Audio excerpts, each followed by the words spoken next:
All right, using derivatives to graph a function. Now, using basic algebra, we can find the zeros, but a lot of times functions, for example, y equals x cubed plus 2x squared, are going to look something like this. It's a little, something like that, where it has these peaks at these points and it moves down. These are called relative maximums and minimums. Now, generally, what we can generally, just by using algebra, we can tell that the zeros are at 0 and -2. We can do this by setting the problem equal to 0 equals x cubed plus 2x squared. Then we can take out this x, so take out an x squared actually, so that means x plus 2. We set that equals 0. That means this x will be equal to -2 and 0. So we know our zeros, but we don't know where these points occur, these peaks. Well, using derivatives, we can find those. So our critical numbers are going to occur when the derivative is equal to 0. So y prime of this function is equal to 3x squared plus 4x. Now, if we set this to 0, and let's factor out the x, 3x plus 4. Now, when we set this equal to 0, we'll find that there are critical points at 0 and also when 3x plus 4 equals 0. And that is going to be x is equal to -4/3. And 0 from this. So now we know that our peaks are at those points. And generally, now all we have to do is to find exactly where these peaks are. We can plug them back into our original equation. So if we plug 0 in, we get 0. And if we plug 4/3 in, so y equals 4/3 cubed plus 2 times 4/3 squared, we get y is equal, this is a negative, so -64/27 minus 32/9. And if we subtract those, or plus 32/9, 64/37, 27 plus 32/9, we get y is equal to 32/27.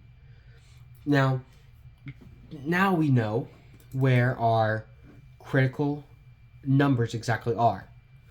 And to find out if they're maximums or minimums, we can see how the first derivative changes approaching the numbers. So let's go ahead and say this is y is equal to 32/27. Okay. Now, between 4/3 and 0, let's say -1, we plug that into our first derivative. So 3 times -1 squared plus or minus 4. Now -1 squared is just 1. That's 3 minus 4, which equals -1. That means that right before 0, our function is negative. Now right after 0, let's plug in 1. That is 3 plus 4, which equals 1. So because the function changes from negative to positive, right around that point, we can assume this is a relative minimum because it comes down and then starts to go up. Now, let's use that same fact that the function is positive prior to this, and let's plug in a number that is prior to 4/3. Let's say -2. So 3 -2 squared plus 4 -2. Now, if we do this, we now know that this is going to be equal to 3 times 4, which is 12. And this is going to be equal to 4 times -2, which is -8, equals 4. So if we know that just around this point, the function goes from positive to negative, going from positive, switches negative, it's a relative maximum. And that is how you graph functions using derivative. There's one more technique you can use to decide if the function is a relative maximum or minimum, and that's by taking the second derivative. So y double prime is going to be equal to 6x plus 4, and plugging in these values. So if you plug in, so let's plug in 0, that is going to equal 4. So f double prime of 0 is equal to 4. And because it is positive, that means the function is going to be concave downward, this shape, making it a minimum. Now if we plug in -4/3, that means f of double prime of -4/3 is equal to 6 times -4/3, 6 times -4/3 plus 4. See, 6 4/3. That is going to be -8 plus 4.